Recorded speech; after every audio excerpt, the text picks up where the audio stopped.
Guys, have you noticed something weird between the Nigerian music scene and then the Nollywood scene?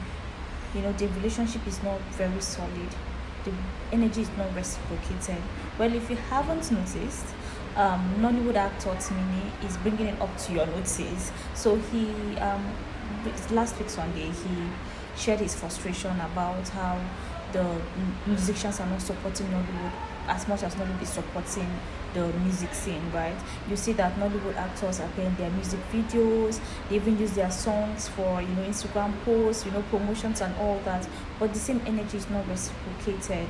And if you look back, you notice that it's true.